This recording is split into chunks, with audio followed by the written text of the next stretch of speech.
Good morning, everybody. My name's David Sutton, and I'm the principal investigator, as they say, for this network. My job this morning is to introduce to you the whole scale and scope of the network, to remind those people who've been fortunate enough to participate in most or all of the prior workshops of what we've been talking about, and also, importantly, to introduce new participants who are very welcome here at this particular workshop to the background and the context in which we're setting this fourth workshop in a series of 5. So to begin, we should stress and say thanks that the Leverhulme Trust has provided a funding stream, which they call the International Networks funding stream, which simply funds groups of people in almost any academic discipline and context to come together, to network and to share experience and best practice on a global scale. And in 2010, 2011, a group of people in the University of Reading came together and believed that we could have a setting which would appeal to the Leverhulme Trust in working together on the field of literary archives under the rubric for which we coined the word diasporic, to emphasize the way that literary archives, probably more than any other type of archive, certainly more than local, municipal, administrative, legal or business archives, literary archives tend to move around from place to place, to occur in unpredictable locations, to be divided between locations, and therefore to merit the term diasporic which we were applying to them. So the first thing that we had to do in order to make this network appealing to the Leverhulme Trust was to bring together a group that we thought would be representative and interesting and varied, and bringing together different types of expertise, different types of experience. This is the group, as Helena mentioned in her introduction, that we brought together, showing representatives from ourselves in the UK, representatives from Europe with the major collecting centres in France and Italy. We were delighted that the Beinecke Library agreed to represent the North American interest and aspect of collection, and then really enriching the network, our representatives from Trinidad and Namibia bringing completely different perspectives so that we could present to the Leverhulme a proposal for a truly global network to work together on aspects of literary manuscripts and literary archives. And when the Leverhulme Trust agreed to fund this project, although we were absolutely delighted and jumping about and so on in Reading, we weren't totally surprised, because the network felt like such a good and coherent network that we didn't believe that the Leverhulme would very frequently be encountering such a diversity of people proposing to work together. But more than that, we undertook to bring into close working with the network of the 6 core partners a whole range of other people with an interest in the world of literary manuscripts and archives. And as you can see, we made early contact with UNESCO and the International Council on Archives and brought them into our deliberations from an early stage. And right from the first workshop, we were able to think in terms of authors, of literary agents, of people who deal in manuscripts, as well as publishers, societies like the Society of Authors, not just the authors who create literary manuscripts, but biographers and critics who use them and write about them and so on, so that we felt that we had a good strong core of participants for our network, but also in satellite format around that, a whole range of cross-disciplinary interested parties who would enrich our deliberations over the 5 workshops which we were asking the Leverhulme Trust to fund. Now, in the middle of this, I'm not going to do this, but in the middle of this slide there's a hand which would take me away to YouTube, where you would witness an incredibly embarrassing, for me, slide on YouTube where I'm introducing the first workshop held in Reading. And one of the few things that I like about that particular YouTube presentation is that I'm starting off by saying, and because the Leverhulme Trust is funding us to network, what this means is that the coffee breaks are almost as important as the presentations, because it's at the time that we all get the opportunity to get together and network together that we really fulfill the undertaking that we've made and the agreement that we've made with the Leverhulme Trust. And then it cuts away beautifully to the first coffee break in the first network workshop, where people from all sorts of different backgrounds are all getting their heads together, talking about their different experiences and so on. So if you do wish to go to YouTube and see that slide, skip the first 15 seconds where I'm doing the introduction and go straight to the networking, and it's really wonderful to see that network beginning to fulfill its obligation in bringing together people from all sorts of different traditions of manuscript collecting to share their experiences and to share both best practice and also worst challenges. Oh, gosh, this is very, very responsive. Having said that, our principal purpose and the reason why we're funded is to network, I was fortunate last month to go to a meeting where the director of the Leverhulme Trust himself was reporting back on the various projects that they'd been funding.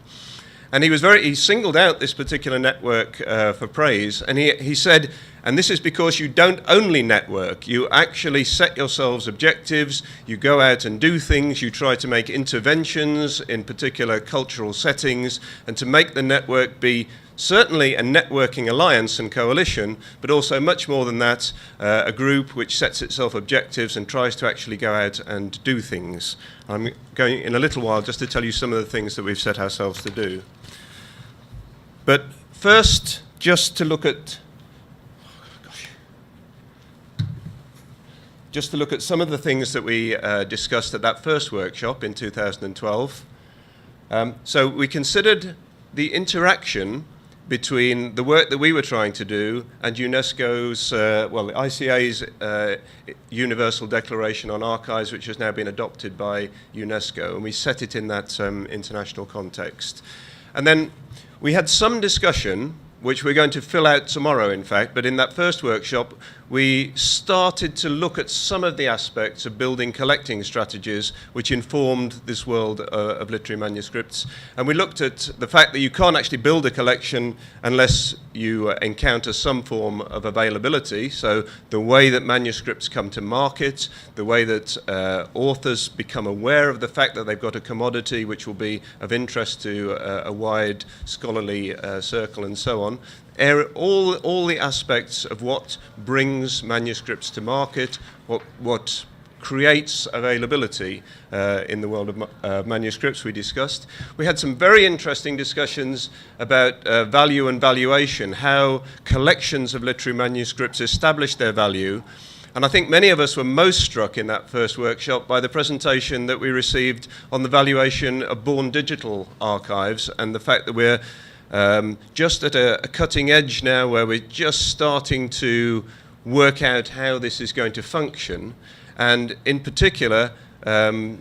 Winterkorn from Quaritch shared with us very frankly, some experiences of valuing and disposing of digital archives and the differences that she was encountering between those and traditional paper-based archives. And two key themes that came across. Firstly, with digital archives, that we don't yet know what sort of usership there is out there, which makes it extremely difficult to attribute a value to things. Libraries are obviously going to be extremely reluctant to pay 5- and 6-figure sums for collections, no matter how important, if they're likely to end up with single figures of users. And there isn't yet an established usership of digital archives around repositories. The way that they're being acquired is much more as sort of test cases in most countries which are acquiring born digital archives, rather than systematically forming part of a standard collection with a standard set of users. And the second point, which emerged in connection with born digital archives as a serious distinction between them and traditional literary archives, is the fact that there's no private market in born digital archives. So if a single letter from a famous poet appears for market, you know that as an institution you're likely to be in competition with private autograph collectors. There's no such market in Born Digital. And as a result, valuation is extremely difficult, disposal becomes extremely difficult, and we're in a real period of uncertainty in terms of where we're going to go with the acquisition and the study of Born Digital archives. And I'll return to that as well.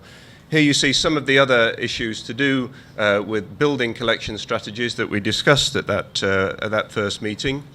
And I was particularly interested in the British Library's hub and spoke approach that they identified for us, where they have hub collections, which are the key collections which more or less identify the British Library's nature as a collecting organisation, and then the spokes that lead away from those hub collections, where they will collect other authors and other types of collection if they have an integral relationship with one of their hub collections. That was an interesting way of expressing what probably quite a few of us do in the way that we build collections. And finally, and much less typically, at that particular meeting, we reviewed the prospects for joint acquisitions, and we studied in particular a curious example where the Bodleian Library and the Deutsches Literaturarchiv, so one institution in the UK and one in Germany, jointly acquired a set of Kafka papers which neither of them individually could have afforded to buy. And so those Kafka papers belong half in the UK and half in Germany, and they seem to sort of travel backwards and forwards. We found that to be an extraordinarily interesting instance of acquisition of literary archives, but probably one which was not going to be a precedent and which was going to remain exceptional.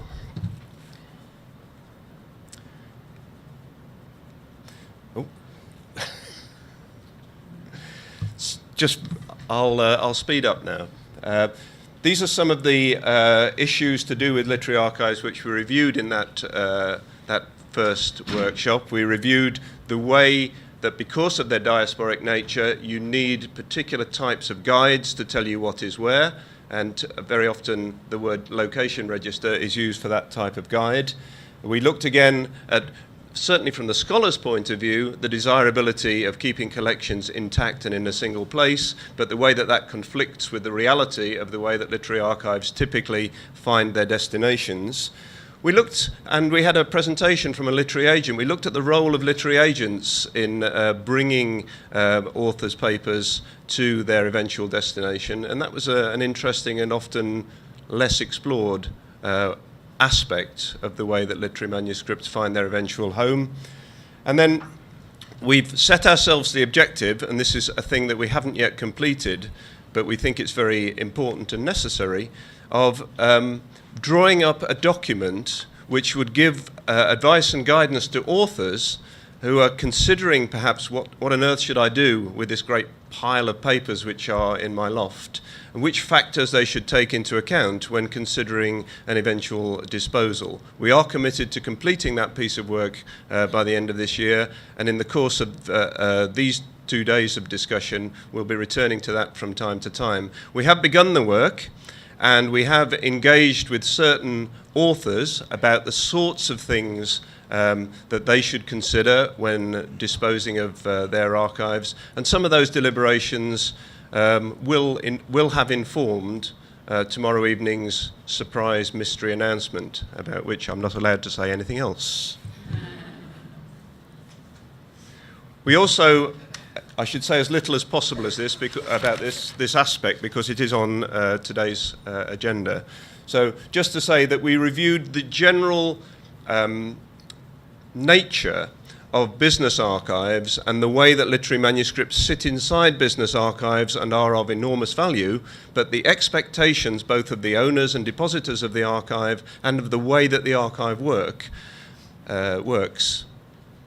will be very different from the way that one would work as a literary scholar with a purely literary manuscript collection. So there's a very distinctive nature of business archives and particularly publishers' archives, which we have to take into account in our general review of the nature and the challenges which face people who want to think about and work with literary manuscripts.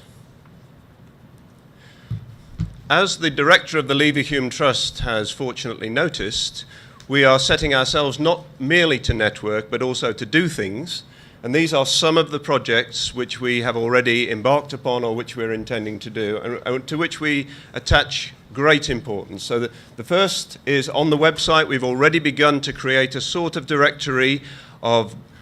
some of the principal diasporic literary collections. So you can visit our website and you can see examples of papers which have traveled from country to country, cases where an author's papers are divided between countries, and we're going to continue to work on that directory. It will not become a comprehensive international location register because such a project is probably unachievable, but it will, by the time that we close down this project, if we do,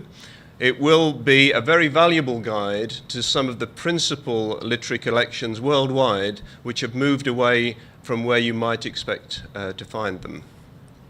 Secondly, and very importantly, we have set ourselves to be a project and a network which acts in a spirit of international solidarity, not in any top-down sort of way at all, but in working with partners and colleagues from whom we can learn, but to whom we can give support from time to time. And in particular, the Trinidadian and Namibian members of our network are part of that spirit of solidarity, but also very importantly, as we'll be hearing, we've tried to do some work with colleagues in Grenada to bring such support as we can as a network to the particular situation that Grenadian Archives finds itself in. I've mentioned the information sheet. Very importantly, we see ourselves as part of a network of networks, and we want to be in liaison with other people working in this field, and possibly ourselves to provide a hub where people can feel that they can naturally get in touch with us to talk about issues to do with literary manuscripts that other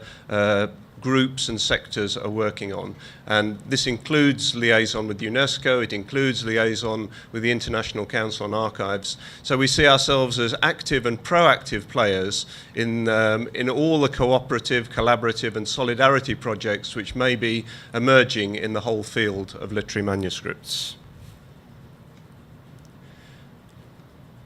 I'm now, just to finish this introduction to our network, going to run through the other 4 workshops, some of which have already happened, one of which is in progress, and one of which is still to come, just so that you get a sense of the setting for this particular workshop. So the second workshop that we engaged in was in Pavia in Italy, and we there learned a lot of things about the particularities of Italian literary manuscripts and also Italian copyright, with, for me, a very striking notion that obtaining a copyright permission in connection with an Italian collection of letters required the permission both of the sender of the letter and of the receiver of the letter, which was something which was completely new to me. It made me wonder how on earth Italian scholars get through their research and their work. So a number of things like that, very striking aspects of the particularities of Italian scholarship, but also setting them in the overall context of this idea of split collections. And split collections is one of the fundamental themes that we've been working through and exploring in the course of this network. The idea that it's really quite rare to have a single institution which holds basically all of the papers of a particular literary author. And we started from Reading with our familiar example of Samuel Beckett, whose papers are divided between universities in Reading, Austin, Texas, and Dublin, but also found in many other places. And we very quickly, very early, before the project even got underway, we were clear that this notion of split collections was fundamental to the way that literary manuscripts are to be found and are to be studied. And several of the presentations in the 2 days here will reflect the nature of and the challenges of split collections and the opportunities for cooperation and collaboration which increasingly arise, especially in cases where there are 2 principal collections. It obviously makes sense for those 2 principal collections to collaborate, to exchange ideas, and ideally to exchange copies, and that's something that as a network we wish to try to encourage and facilitate. The third workshop was held in the EMEC and returned to some of the aspects of business archive, as well as studying, again, the particularities of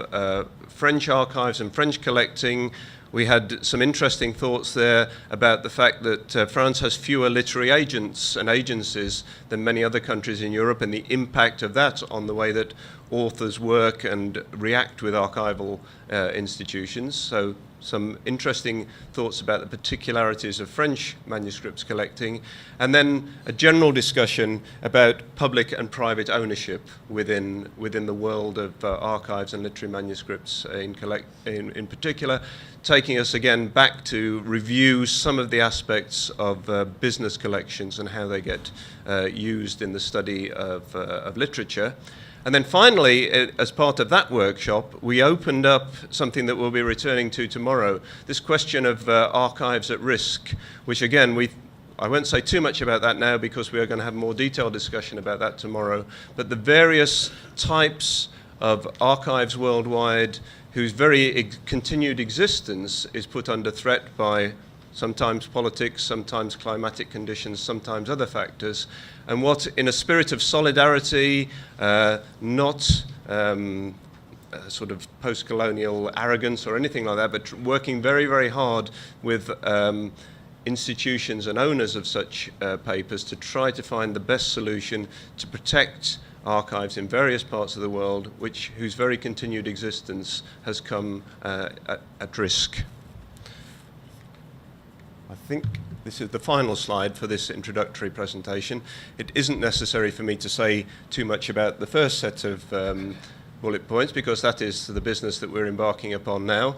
But I hope this presentation has set for you where this fourth workshop sits in the broader review of literary manuscripts and the Diasporic Literary Manuscripts project. But just to say that for our fifth and final workshop later this year, we shall be visiting the Beinecke Library at Yale, and we'll be looking to the future, in particular, in reviewing aspects of digital, both digitized and born digital archives, and we will not be taking a narrow technical look at aspects of born digital archives. We'll be trying to take the broadest and most global view that we can, and I'm delighted to say that we already have an acceptance from Trudy Peterson, for example, the former National Archivist of the United States, who is going to talk to us about the human rights aspects of digitization, which are a fundamental part of the transfer of archives from one country to another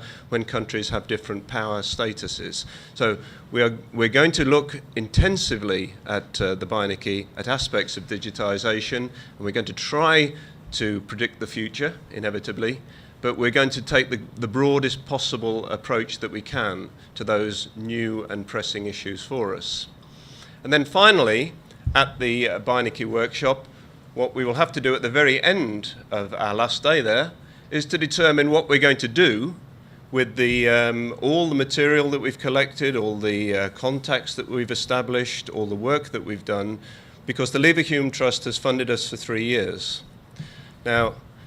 it's probably not right to speculate in too much detail about what might follow from 2014 for this network, but I hope that by the end of these 2 days you'll all be inclined to agree that it would be very sad indeed if it suddenly just came to a guillotined end at the end of 2014. That is absolutely not our intention. We would like to find ways, if we could, of reconvening the network after a suitable period of time so that we can assess progress and so on. If we're not able to find any way of hosting the network in a continuing and ongoing way, then the International Council on Archives has already indicated that it will absorb all of the materials that we've created, all the information that we've gathered, and all the networks and links that we've created in the course of our 3 years of work. So it's very important to us that we continue beyond 2014. I'm going to conclude at that point and say that I'm grateful to you for listening to me to this presentation, and I hope that I've helped to set the discussions and deliberations of these 2 days, which are very, very important to the whole essence of this network, to set that in the wider context of what we've been trying to do from the beginning of 2012 to the end of 2014 in presenting a review of all the issues which face us under the heading of diasporic literary manuscripts. Thank you very much. I'm going to hand over now to Alison, who's chairing the next session.